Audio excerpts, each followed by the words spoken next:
the environment, the earth changes, the enormous earth changes that are taking place, the weird weather, everything else. This is worldwide, and this is like, it's totally out of control. Now, some of it, admittedly, a lot of it is been made worse by mankind.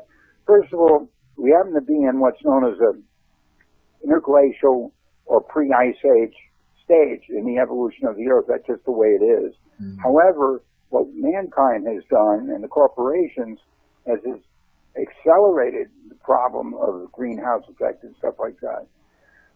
But there is also, I'm convinced, an external force that's making it worse on a day-by-day basis. And that's what's hurling, I believe, responsible for hurling meteors, asteroids, and comets in our direction. Now, about a year ago, it's got a tremendous amount of publicity. About a year ago, there was a comet, an asteroid, a meteor that came over Russia. You may recall it had the power, the estimate, of 30 million hydrogen bombs. So this is like a flying 30 hydrogen bombs. My God. And it didn't impact, but it shook so much, it created such a shake, so much movement on the ground that 1,200 Russian citizens were cut by flying glass. Fortunately, there were no deaths that I'm aware of. Just the very same, and NASA didn't see it coming. The very same day, there was an asteroid 150 feet across that came within 5 minutes of striking Earth. Now, that was a smaller one and less powerful one, but could have still done enormous damage. It could have wiped out a city, perhaps. And that was the asteroid because I do remember they said that there was an asteroid that was going to make a close passage, and it wasn't it that same day. That's the asteroid. And then 2 weeks later, or less than 2 weeks later, meteors were seen in at least 10, maybe up to 10 different cities all over the world.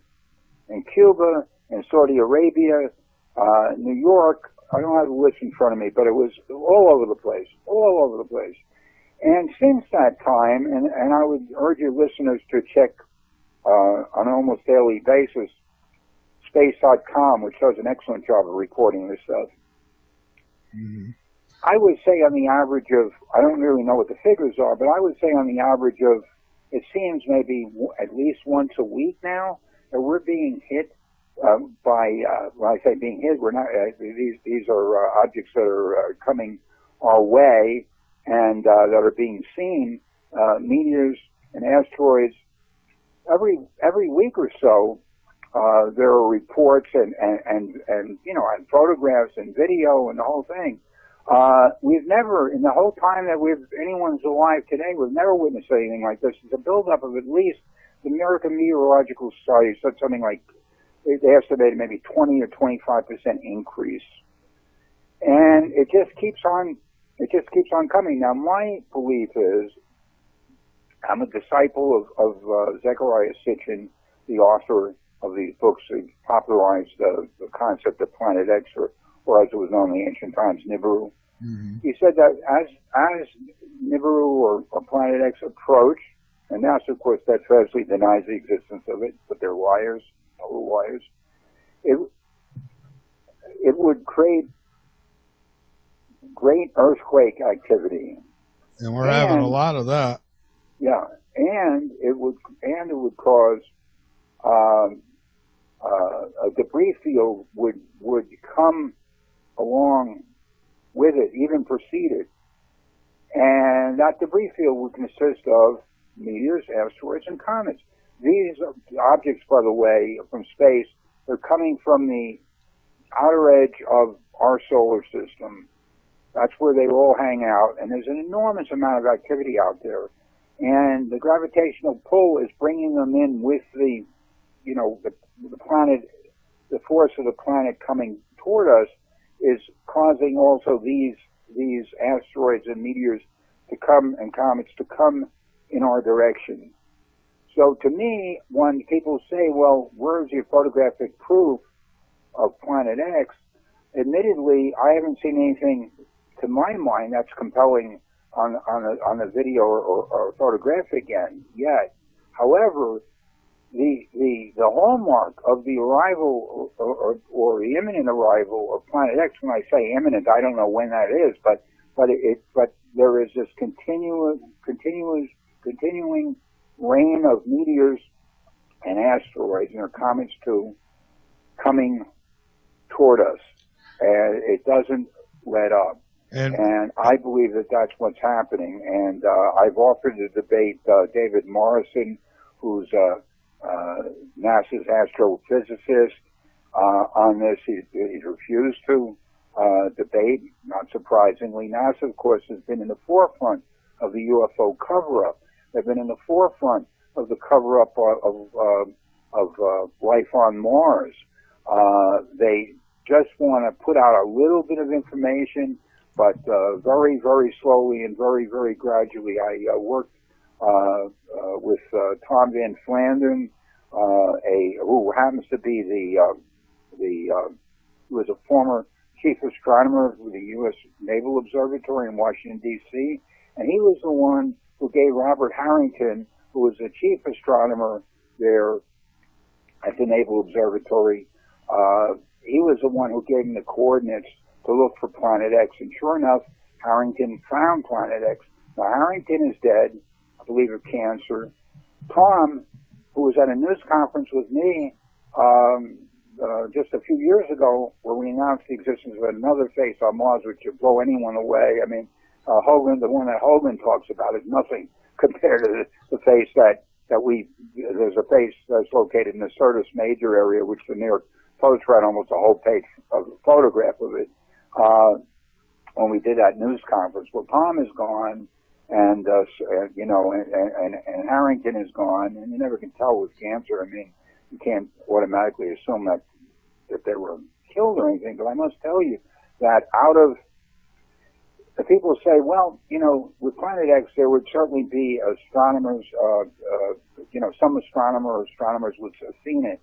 Well, turns out that there were something like 24 astronomers, including some very, very prominent ones, who died mysterious deaths similar to what happened in the wake of the John F. Kennedy assassination. Yeah, Harrington found out that he had cancer, I think, 2 weeks later? Was it 2 weeks he was dead? Who was that? Was that Harrington, who within 2 weeks he got infested with cancer and died? I don't know what the timing was exactly, but it was a short time after. Yeah. Tom Van Flandern made the announcement. It was a short time after that Harrington got cancer, and Tom himself died I don't think Tom was more than maybe at most maybe about 60 or so, and seemed to, for all intents and purposes, to be quite healthy. But these people died extreme deaths, some of them, and that really bears looking into. Now, what dovetails with this is the third secret of Fatima. The third secret of Fatima is the most carefully guarded secret by the Vatican, and it has to do with a bolide or a very, very large meteor or asteroid coming toward Earth. And in this general time period, not any specific year, but as far as I know, but in this general time period, and obliterating, wiping out most of the Earth by flooding, like a biblical flood. And I know this because it was, trying to think of the man's name. I'll think of it in a second. Anyway, there was this priest who was very much in the inner circle in the Vatican. His name is Father Malachi Martin. Oh, yeah. He was on the Art Bell show several times, a bunch of times. And Art tried to get him to talk about the third secret of Fatima. Now, he's one of the very few people who was privy to the information, and he really was. And he said, finally, that it had to do with a bolide, use the term bolide, coming toward us, and that the Vatican was very, aware of it. And also Pope John II, at one point, sort of let the cat out of the bag. He was asked by some pilgrims whether why the church didn't, because there's a whole movement in the Catholic Church to get to the truth about the third secret of Fatima, whether people know what that third secret is or not. They want to know why it's been withheld. It's supposed to be given to Catholics for a very, very long time. Yeah, and let's not forget they launched their own telescope. Their what's it called, Lucifer. Well, the telescope is in Mount Graham. Now, it turns out the Lucifer thing was interesting to me, but it turns out, though, that I did some more digging on that, and that telescope was named that. It had nothing to do with the Vatican. They just, when they went in there in Mount Graham, they, used that telescope. But they didn't name the telescope. Okay. Yeah, I've always been told that's their telescope and that they named it. So, well. Yeah, no, they didn't name it. In fact, I saw it on their own website explaining, and I happen to believe them in this instance. Well, so, they are looking, though. They're definitely looking, and as a matter of fact, they recently held at Mount Graham in Arizona. They recently held a conference of 200 astronomers and other scientists having to do with contact with extraterrestrial life. So that the timing on that is kind of interesting. So there's so much to this, and then of course. If you have any questions, I'd be happy to answer any questions you have, and also be happy to talk about the lighter side, somewhat lighter side, which is the celebrities and their involvement with this, which I've been researching for, about 5 or 6 years now. Sure, and I would like to point out, me myself, I am probably one of the most skeptical people when it comes to Planet X. I mean, I've always believed there was something out there. I've researched it endlessly. I remember back in '83 reading a science pamphlet that we got in school that talked about it. And then all of a sudden it disappeared. Well, finally, I don't know how you feel about Marshall Masters, but he was on the show not too long ago, and I said, well, I want evidence. I need a smoking gun. And he says it's on my website, the video. Well, I didn't believe him, but I went over and I watched this video that somehow I missed. And I got to say, he has shown me, I mean, there is an object somewhere far behind Saturn out there. And I've gone and I've tried to debunk it as much as I could, and all the planets are accounted for. So he did find something out there. Mm-hmm. And so, yeah, Masters is okay. I mean, as far as his Planet X research, he's very good. I don't necessarily agree with him on everything, but he's quite good, and he's been doing this a long time. Yeah, so I'll have to send you the link to the video and get your opinion. I'd appreciate that. Yeah, see what you think about it, because finally I've seen something that I can't debunk away. So, and that's what I've been looking for, people. Yeah, well, if Tom Van Flandern didn't pass away, he was invaluable to me, because he was a guy I could always call up, and I'm not a scientist myself. I could always say, hey, look, what about the photo number so-and-so from NASA of anomalies on Mars, for example, or in this case, possible planet out beyond Saturn, and he would give me his analysis, and I didn't. He tended to be a little on the conservative side, but on the other hand, I'll tell you, Tom found, and we showed at our news conference. We had a couple of news conferences in New York some years ago, and we showed these extraordinary anomalies that included various faces, including this mind blower, one in the Syrtis Major region of Mars. It looks like either man or a woman, but unlike Hoagland's, which you know, I don't want to take away from the importance of Hoagland's drawing attention to it. However, this looks like could be your next door neighbor. I mean, it's very, very clear. It's not a sort of a nose, it's a nose, it's eyes, it's a mouth, it's lips, it's everything. It's wearing some kind of a crown. And so there are these tunnels that are these glassy tunnels or tubes that dart in and out of the surface. There are, of course, pyramids. There's an amazing pyramid, by the way. It's supposed to be 300 feet across. In the middle of a crater. It's on Mars. It's an official NASA photograph. It's analyzed and shown on Hoagland's website currently. And it's a mind blower. The edges are very, very straight, and it's three-sided pyramid, like perfectly shaped. It's just amazing.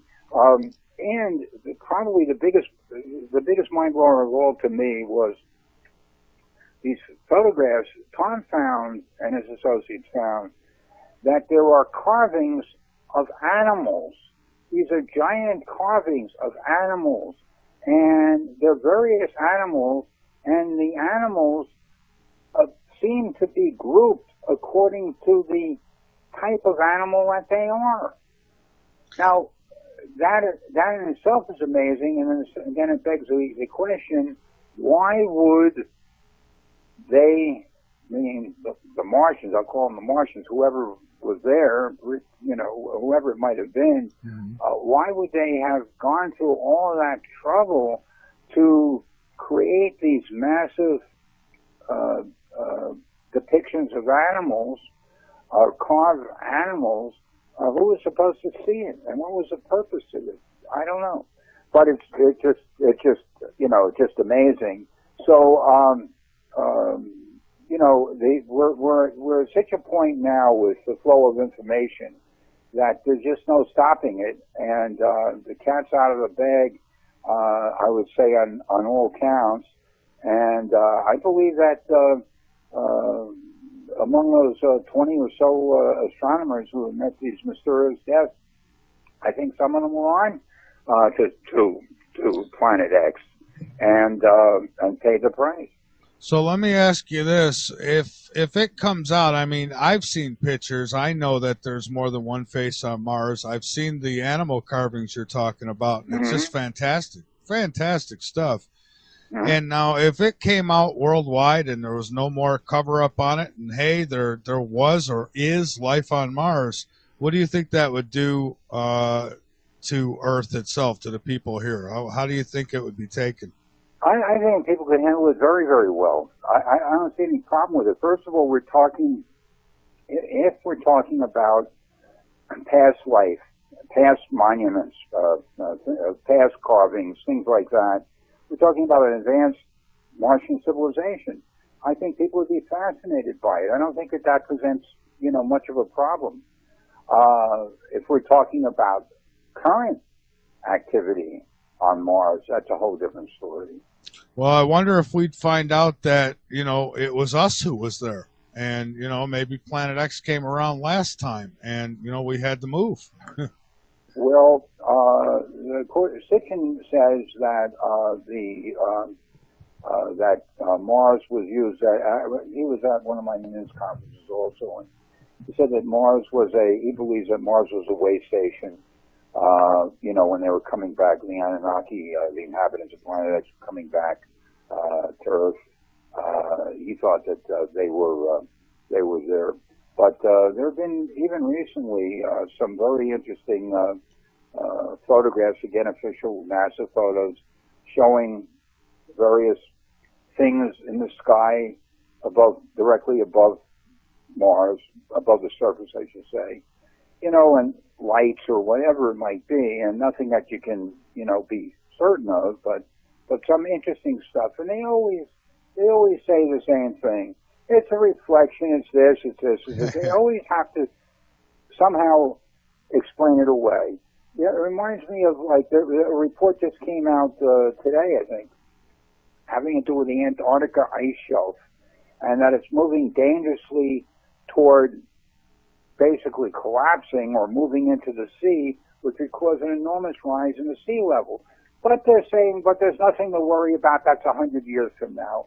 Well, you know, the ocean levels are rising already, and there's a lot of ice melt off. So there's plenty to worry about. And I can understand why they don't want to, you know, people to panic. I understand that.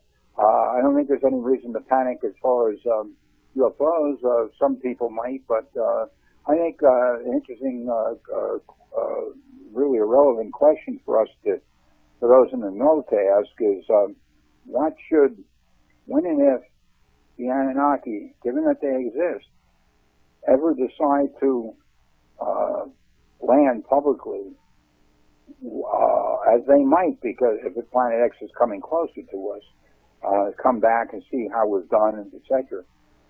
What should our position be toward them?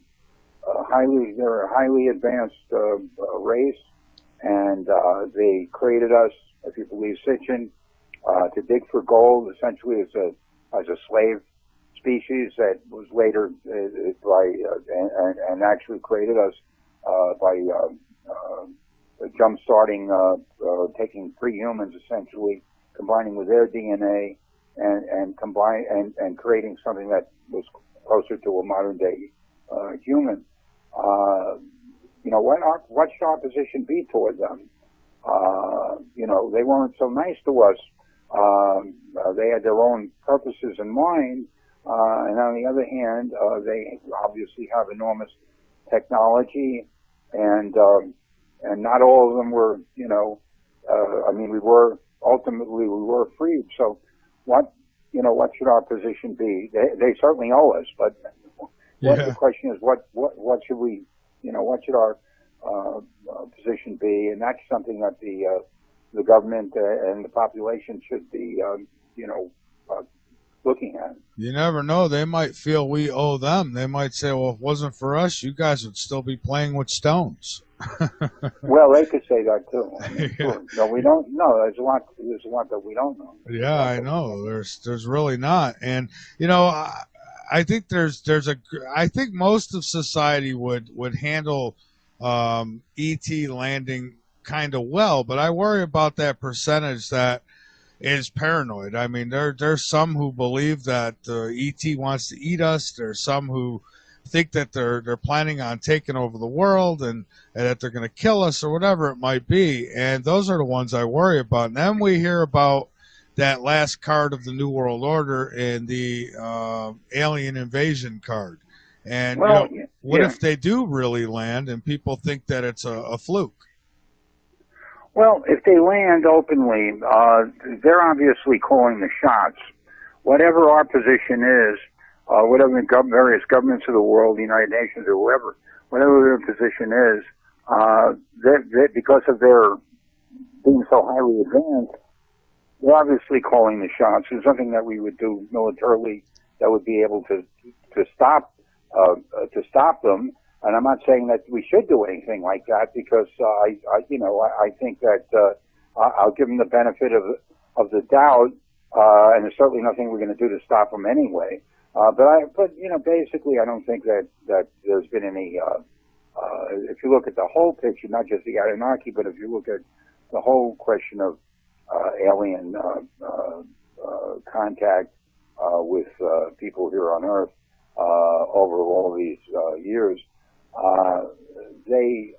If they wanted, you've heard this before many times, if they wanted to take us over, they could have done it. If they wanted to eat us, they could have done it. It's not happened. You know, I'm not saying it's impossible that they might take us over. The biggest problem I think that we face, whether it's the Anunnaki or somebody else, is that the culture shock would be enormous, even for someone, you know, people like ourselves who believe in this. Still, the culture shock of dealing with a highly advanced race. I mean, we're talking about scientists estimate that these beings could be 100,000 times more intelligent than us. What if they were only 10 times more intelligent than us? wouldn't we be at a great disadvantage? But 100,000 tons, we can't even equate that. I mean, we can't even understand what that is. So that's what we're dealing with, and or that's what we may be dealing with, and you know, it's important that people realize that. All right, hang on with us for a moment, Michael. We've got to take a break, and when we come back, we'll talk some more. And if anybody has any questions or comments, you could do one of two things. You could call in at 803-317-2264, or you can call in using Skype, and our ID is Late Night in the Midlands. Or you can send me a private message in the latenightinthe-midlands.com chat room over on the website, and I'll get to it when I get to it. So with that, folks, hang on. This is Late Night in the Midlands. I'm Michael Vera, and my guest is Michael Luckman, and we're talking about ETs, UFOs, Planet X, and you're welcome to join. It is Late Night in the Midlands. I'm Michael Vera, and my guest is Michael Luckman. And his website, by the way, is linked up on the homepage of latenightinthe-midlands.com. It is www.cosmicmajority.org, and you can go check that out. We've got them linked up. And I believe, do you still do a radio show, Michael? Well, actually, we're on hiatus right at the moment. I expect to go back to it hopefully shortly. Actually, I've been working, really concentrating on my book, and I'm trying to get the book to be the basis for a major motion picture or a television series, a reality TV series, perhaps. Nice. And we do have a call. We have David. David, where are you calling from again? I forget where you're from. Woodland Hills, California, Michael. Well, welcome aboard, David. Thank you. I had a question for Michael Luckman, and I hadn't heard anything concerning the underground tunnels in this country, and I wondered if he knew anything about them. Well, now, are you talking about tunnels in the United States? Yeah, they go all around the world, but primarily the ones that go to the underground military base at Dulce, New Mexico. Yeah, well, my only comment, I'm really not that familiar with that question, but I will answer to this degree. All of that business about there being around, when you mentioned Dulce, that puts up a red flag in my mind.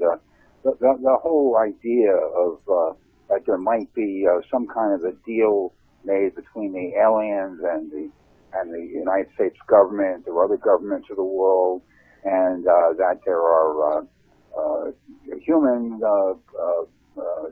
that have been killed and body parts that are being stirred up in giant vats.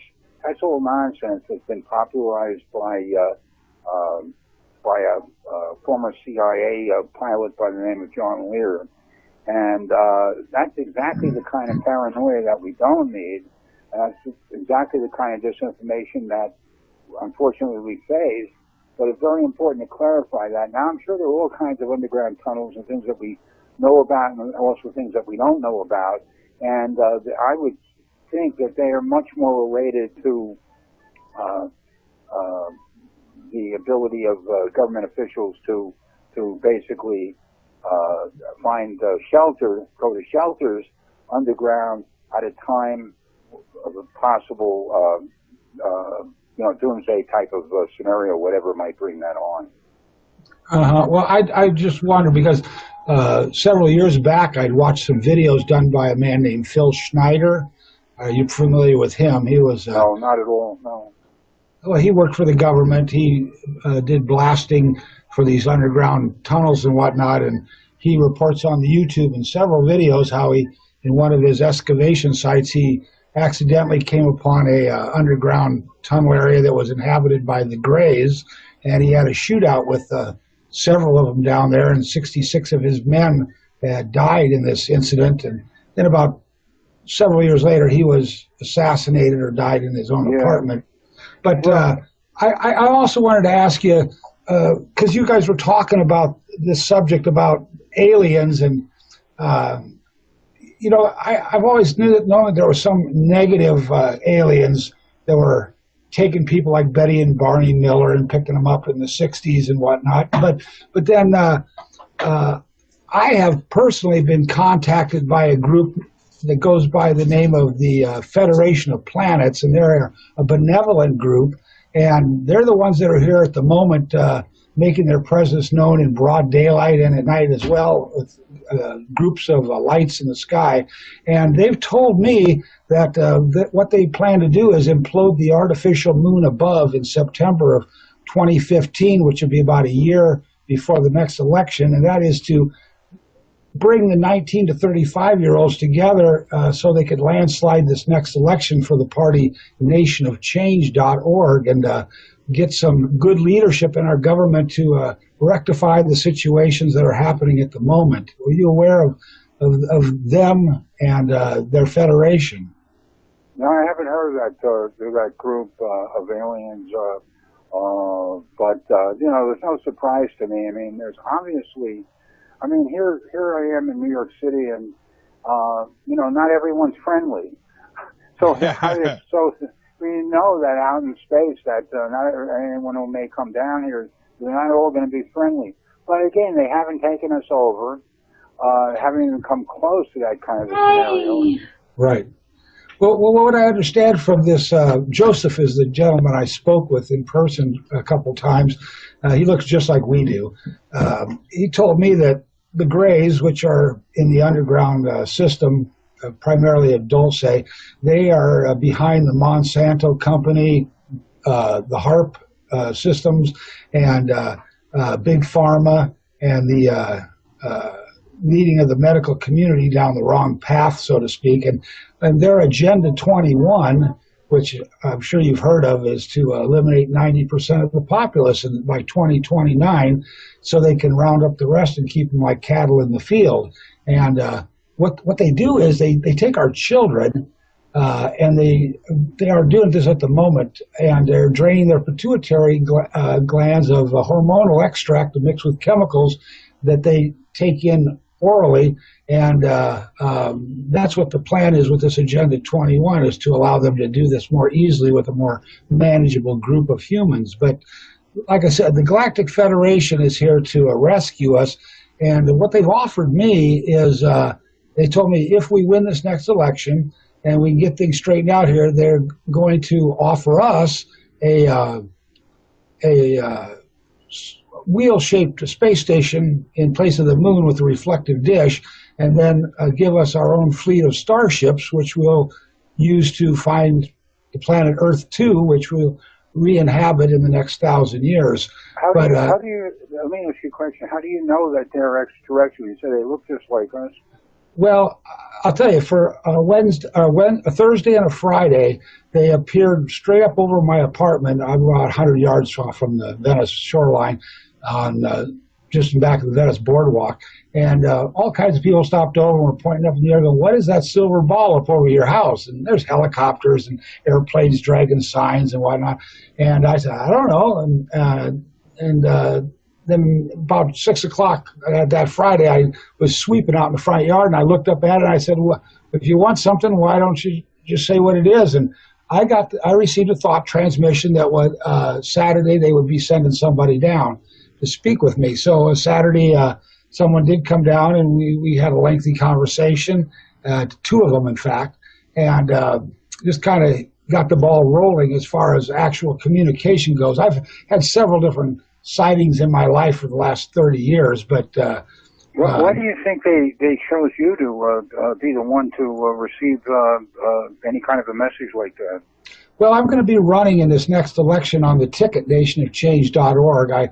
I ran in this last one, but it was kind of a practice session, and Jesse Ventura, who I'm going to get as a running mate, as my VP candidate, we're both kind of normal people, but we're intelligent as far as the needs and desires and wants of our country and the world. What we're going to be doing is legalizing hemp for industrial production and converting our engines over to hydrogen from the water. And then we're going to be setting up a free electrical system in the country, which Nikola Tesla did in 1895 at the Chicago World's Fair. which will allow everyone to really save $1 and do a lot more as far as their own production goes. But these are just 3 of the things that are going to be we're going to be talking about in the next year's time. But that's why the moon's going to be imploded, is to get the audience, so to speak, to sit up and listen. But when this happens, it's going to cause our planet to rotate 80 degrees, putting North and South America on the new equatorial line, they told me, which will cause a big backsplash on the coasts on that day. But as long as the populace hears about it and are prepared for it, I don't think we'll have any problems. Okay.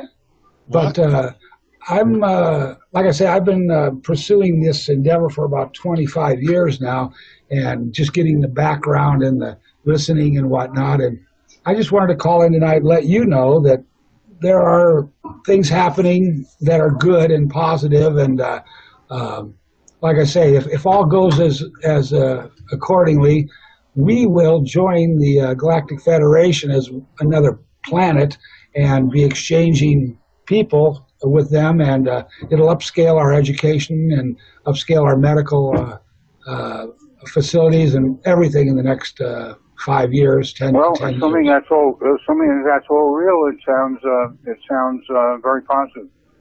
Yeah, it is totally. And that's why I just wanted to let you know and let everyone know that's listening to this program that there is good things coming, and it's not all bad, and it's not nothing to go jump off a building and kill yourself over just because you lost your job and your car and your wife and everything else, because it's going to get better. David, I got a question for you too.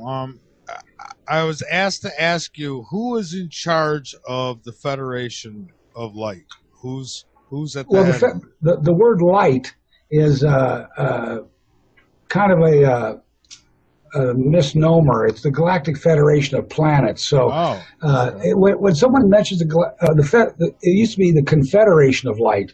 And when I heard that originally about 6, 7, 8 years ago, I was leery that this could be a plant by the Greys to dissuade the listeners and to lead them off down the rosy trail, so to speak.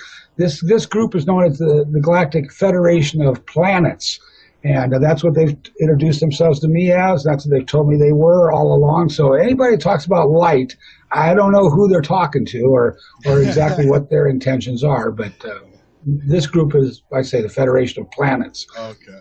All right. Great. Yeah, I didn't know if that was the same as the Galactic Federation of Light. I've heard that talked about, and apparently it's supposed to be they worship Lucifer or something like that. And I was just making sure it wasn't the same thing. That right there, you hit a nail on the head. That's the Greys. Possibly there's a few reptilians left here on this planet underground with them, but yeah, they're the bad guys. They are the ones that are trying to overthrow and instigate this Agenda 21. Oh, okay. All right. Well, I just wanted to clear it up, make sure it wasn't the same one, but I appreciate that. Anything else? Well, I was kind of disappointed in Stanton Friedman's answers the other night, but he's a little over the hill. But like I said, it's up to the 19 to 35-year-olds whether they want to take this country and want to run it the right way. Anybody that's established, anybody that's older, like ourselves, we can't seem to get any agreement amongst our age group of people. I'm 58, and we just can't get anybody to say the same thing. You know, there's so much arguing and bickering amongst types and races and whatnot. It's going to be up to the younger people to get this country and straighten it out. Yeah, unfortunately, that's true. Well, first we got to get them off Facebook and get the iPads out of their hands, or the iPhones. Well, that's actually the way we're going to be communicating our ideas and putting forth these new governmental proposals is through those means, and because they're not tuned into the 5 channels, and they're not wasting their time on sports, and they're not at the bars. Carousing with till late hours of the morning. They still got some life in them. All right. Well, hey, David, we're gonna have to get you back on the show soon because I want to talk more about that Federation of Planets at some point. Well, I want to be on with Rascala any old time he wants to come on because he's a really smart guy. Yeah, he is. He's great. Well, all right. Well, thank you for the call. Thank you, gentlemen. All right. Have a good one. Bye.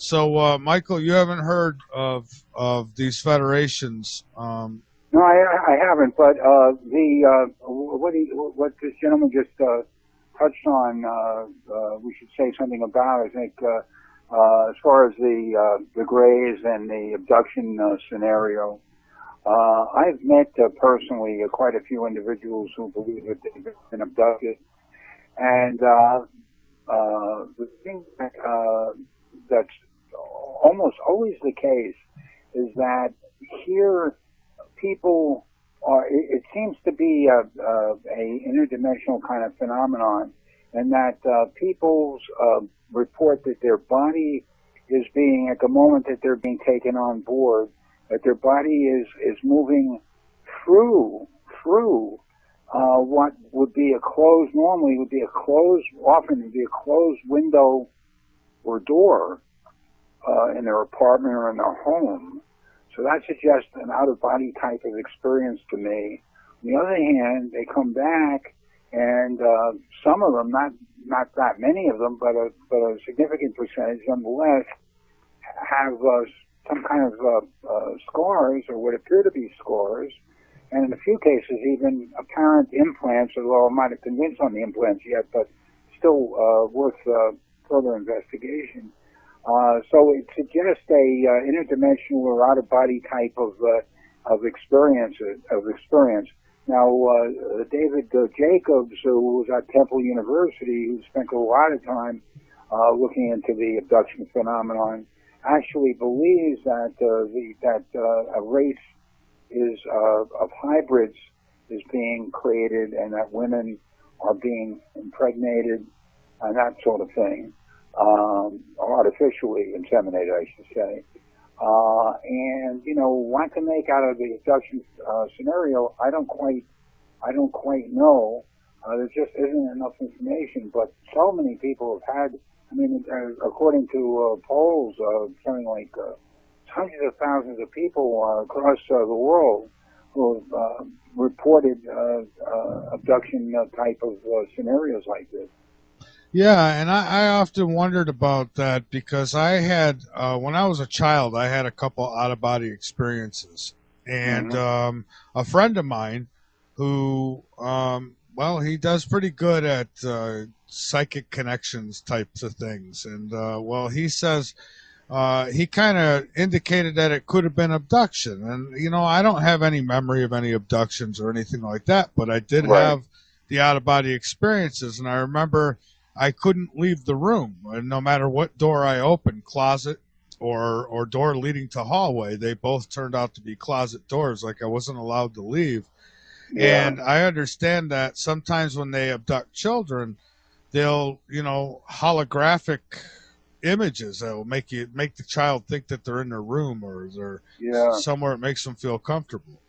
Well, an important sidelight to this is that quite a number of the abductees have been shown by their alien captors, would-be alien captors, by extraterrestrials, whatever, Greys, whatever you want to call them, these scenes of future destruction of the Earth. And, of course, in view of what's going on now, you really got to wonder if they're onto something, and they obviously are, because I mean we know that the Earth is going through these horrendous changes that are getting worse all the time, and people are being warned and prepared for other things like that, other destruction to come. Yeah. Now, speaking of destruction and end times, I was watching. I think it was a YouTube video today. I was watching a little bit, and you were discussing the end times and how a lot of people tried to connect the Mayan calendar in 2012 to the end, and a lot of people tried to put Planet X on that, and at no time was any real researcher saying that 2012 was when the end was going to come. It was just the end of the calendar. But yeah, I happen to have contact with quite a number of the key Mayan elders. There was an event that I promoted here in New York called The Legend of the 13 Crystal Skulls, and that was about that was several years ago, right before the end date on the Mayan calendar, and it was quite an event. But besides the event, I got to know a few of the key individuals. I even later got to meet Don Tomas Calvo, who is considered to be the highest spiritual leader of the Mayan people. He's from Guatemala. In effect, he's the Mayan Pope. And I sat down with him, did an interview with him for about an hour. Now, none of the Mayan elders or anyone else that I've ever been in contact with, whether they're from Mexico or Guatemala, have ever said that that was going to be, that December 21st, 2012 was going to be the end of the world. This was purely an invention by the news media, and I'm not exactly sure where it came from, but it didn't come from the Mayans at all, that's for sure. And they kind of created a paper tiger, constantly referring back to that this was going to be the end of the world, and people believe in this. And then, of course, when it didn't come, they said, well, we told you so. So they wanted to have their cake and eat it too. But the Mayan leaders, though, do believe that we have been going through in this time period, and it's going to get far worse. The kind of environmental catastrophes that we've been facing are going to get far, far worse, and that we have to go through that in order to be able to come out the other end, as it were, and that it's going to have an enormous toll. There's disagreement by different individual Mayan leaders as to how devastating a toll, but they do. Some of the key people do believe in Planet X. They do believe in a potential pole shift as a result of Planet X, which is, of course, probably the worst scenario that we could ever imagine. Yeah. But they do believe ultimately that the human race will survive, and they very much believe in extraterrestrials. And what was a big surprise to me at the following that event of the 13 Crystal Skulls, basically the idea about the 13 Crystal Skulls is that at a time of great stress, when humanity was at a crossroads, so to speak, that these skulls were, these ancient skulls were to be brought together, and they would more or less point the way, in effect. Well, what happened was, it was an extraordinary event. It took place at the Fashion Institute of Technology Auditorium here in New York. There were about 500 or 600 people parading around the outer perimeter of the auditorium, led by the Mayan elders, with these crystal skulls. And many of the people, I'd say half of them, brought their own crystal skulls of various sizes with them. So the vibes are very different. And 4 of the 13 ancient crystal skulls actually change color from a milky white to clear on their left side, and only on their left side, within weeks following that event. No explanation as to what it means or why it happened, but it did happen. We have photographs, the whole thing. Wow. That's interesting. See, now I've done only a couple shows on crystal skulls, and, you know, I understand that the crystal can be used to store information. Yes. And, you know, I've always wondered if these things weren't some kind of ancient hard drive, if you will. But I guess... Exactly. Yeah. And some of the so-called crystal skull guardians, people who own these crystal skulls, and they came from all over the world, by the way, to attend this event, and the skulls came from all over the world, felt that compelled to bring the skulls to New York for this event.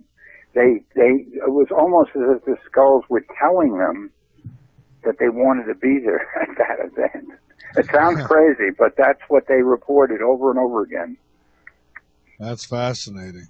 That is. You know, there's a lot of mystery, and I have a friend, Peter Kling, who, you know, he's, I guess, researches the Bible is the best way to put it, and he looks at it, he says, scientifically, and he believes we're in the times of Revelation, Would you agree? The end times? Yeah, well, I mean, I'm not a deeply religious person, but yes, I mean, generally speaking, I would say so. And by the way, something that happened, I guess it was at least a year and a half, maybe even 2 years ago now. This UFO sighting that happened near adjacent to the Dome of the Rock in Jerusalem, where a UFO came down, a bright light came down above, it came all the way down to the horizon, and then quickly, very bright, shot right up, and there were a cascade of maybe a dozen or more red lights above, which blinked out really quickly. But the fact that happened at the Dome of the Rock in this particular time period, and that happened and was photographed by at least 4 different cameras in 4 different angles, including the weather camera, which takes pictures every, I think, 10 seconds, takes stills. And that object was there, and it wasn't the military.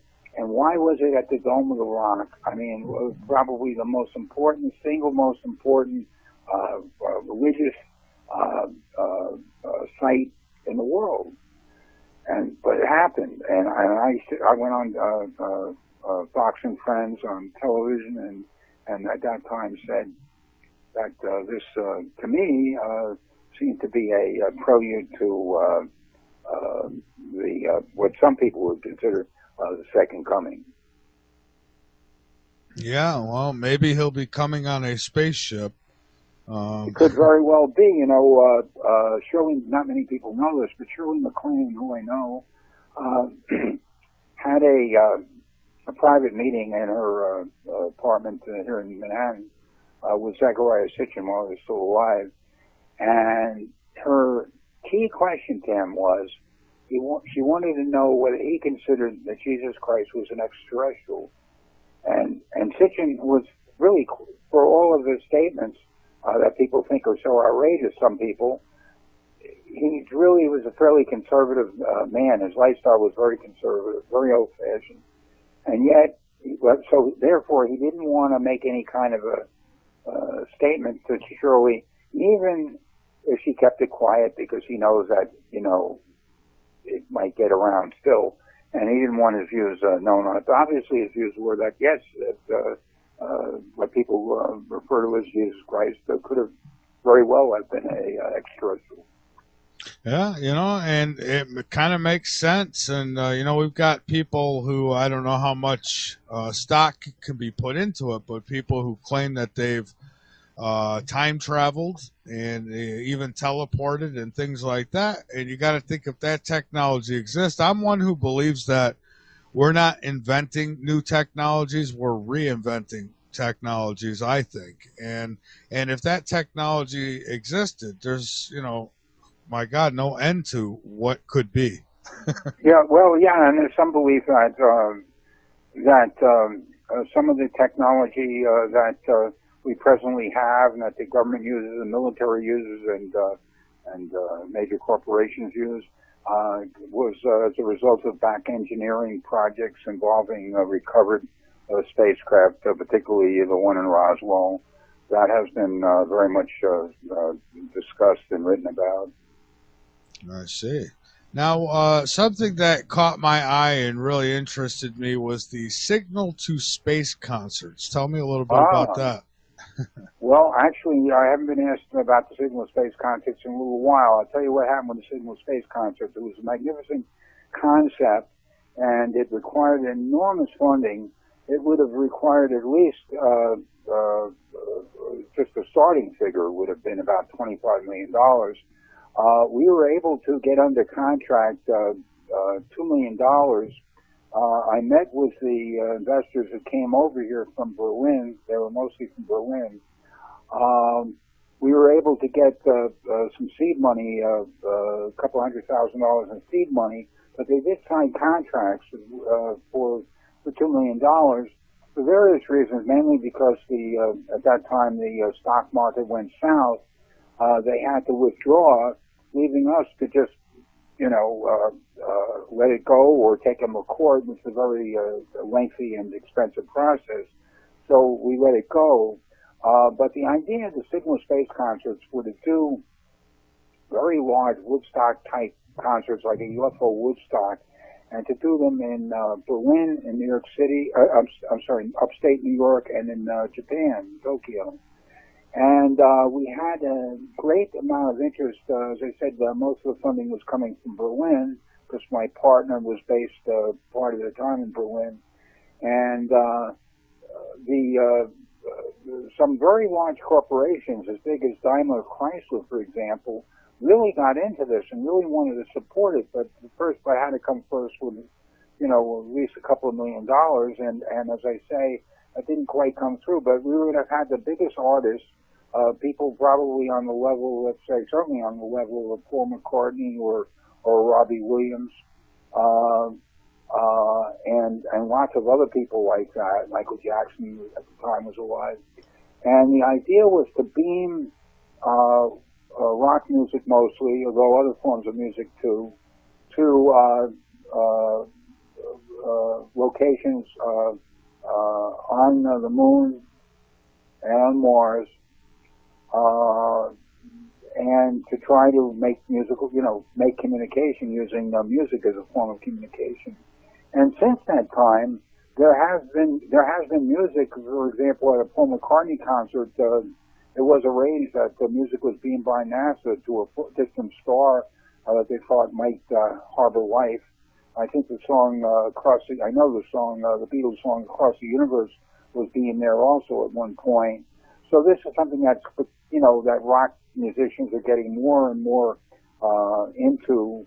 I think even Lady Gaga is supposed to be going up in the next year or two in a rocket. Oh no! They send her up there, and this is in conjunction with a concert here down on the ground where she was going to perform in space. And Michael Jackson told me that he wanted to perform, and he was serious about it. He wanted to perform the moonwalk on the moon. No kidding. Well, the Lady Gaga, Michael Jackson, okay. Lady Gaga, if that's the message, the first message they receive from us, we could be in a lot of trouble here. Well, it's the end of the world. Yeah, absolutely. But I like the concept. That's very interesting. Yeah, we would,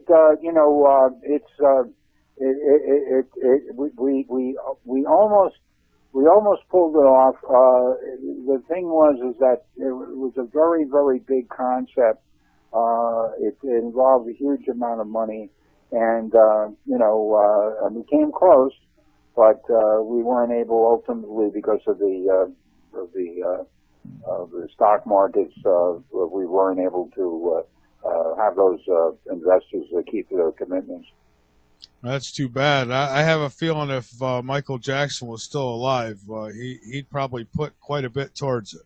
Well, yeah, I actually, I'll tell you, I would say of all of the rock musicians and pop stars that I'm aware of, and I've done a lot of research for so many years now, the two outstanding ones in terms of ones who, if anyone would invest money in this sort of thing, it might be Robbie Williams, who's the biggest pop star in England and very heavy in Europe, not as well known in the United States, and also another British great pop group, Muse, and Matt Bellamy, who is the head of the group Muse. In fact, when they were performing in Madison Square Garden here in New York, they almost came over. We almost had a meeting, but scheduling got in the way. It didn't quite happen. But Matt Bellamy is very much, they talk about. They have a whole song about UFO disclosure, and at their concerts they have like this. I don't know how they did this. A huge flying saucer with a female alien dangling from beneath it as it circled the crowd, and at a certain point it came down like maybe 20, she came down maybe 20 feet above the crowd's head, It was just unbelievable. Wow. So, like, you know, a lot of stars are into this. Alice Cooper, who lives in Phoenix, Arizona, was an eyewitness to the Phoenix lights. There's so many rock stars and so many celebrities who are into this. Even the for whatever anyone might think of them, even the Kardashians, they had a special trip. They went to Area 51. They didn't get in, of course, but they did go there. And you know, so in fact, they went there in the company of in a big van in the company of Travis Walton, the famous Fire in the Sky abductee. Yeah, he's one of my favorites because his story, I just, you can't throw stones at it. Right. You know, these guys passed lie detector tests, and Yeah, yeah, so it's one of the more credible stories, I believe. it is. It is a very compelling story.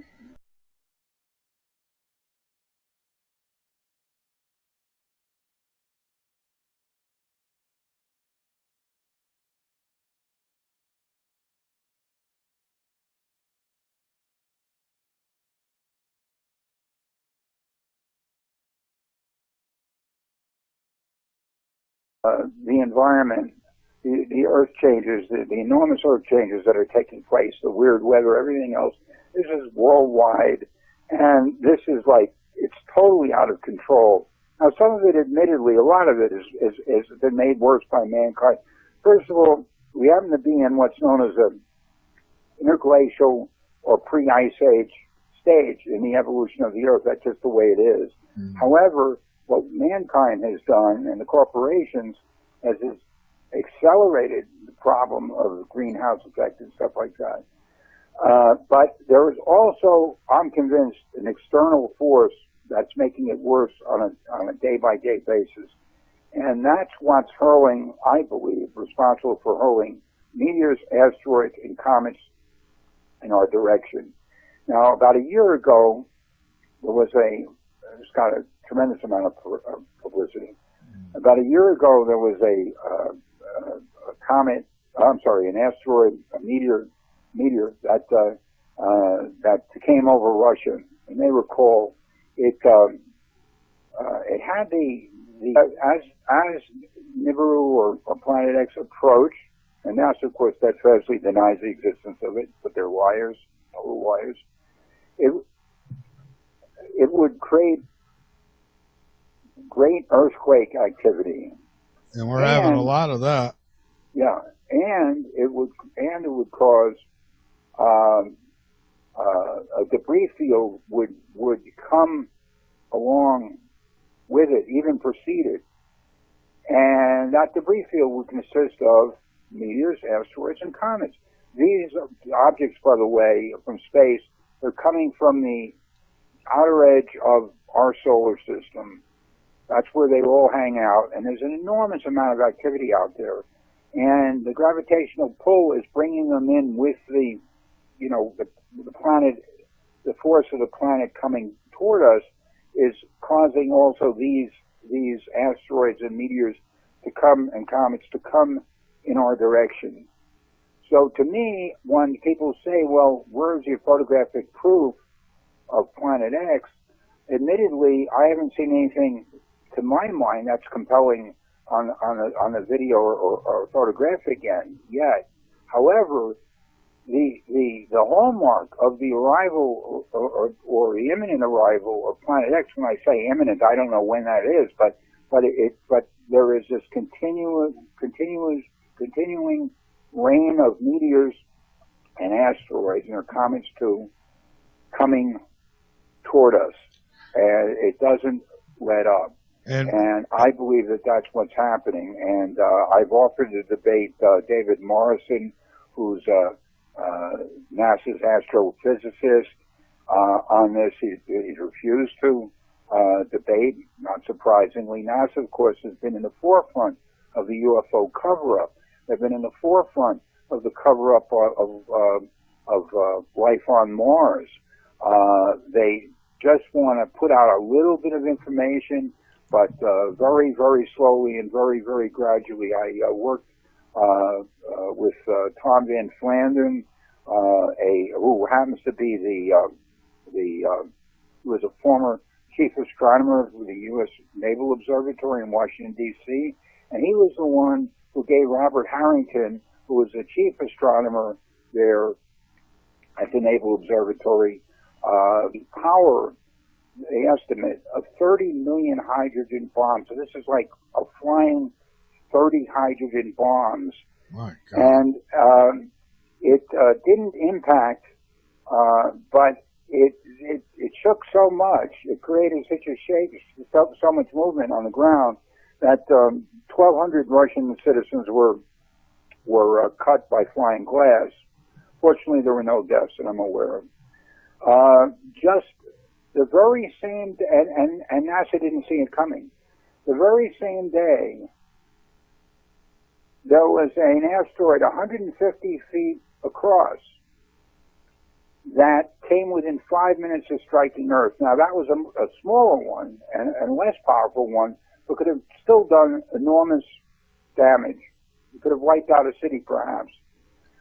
And that was the asteroid that, because I do remember they said that there was an asteroid that was going to make a close passage, and it wasn't it that same day. That's the asteroid. And then 2 weeks later, or less than 2 weeks later, meteors were seen in at least 10, maybe up to 10 different cities all over the world. In Cuba, in Saudi Arabia, New York. I don't have the list in front of me, but it was all over the place, all over the place. And since that time, and I would urge your listeners to check on an almost daily basis, space.com, which does an excellent job of reporting this stuff. Mm-hmm. I would say on the average of, I don't really know what the figures are, but I would say on the average of, it seems maybe at least once a week now, that we're being hit by, when I say being hit, we're not, these are objects that are coming our way and that are being seen, meteors and asteroids. Every week or so, there are reports and you know, and photographs and video and the whole thing. We've never, in the whole time that anyone's alive today, we've never witnessed anything like this. It's a buildup of at least, the American Meteorological Society said something like, they estimated maybe 20 or 25% increase. And it just keeps on coming. Now, my belief is, I'm a disciple of Zecharia Sitchin, the author of these books who popularized the concept of Planet X, or as it was known in the ancient times, Nibiru. Mm-hmm. He said that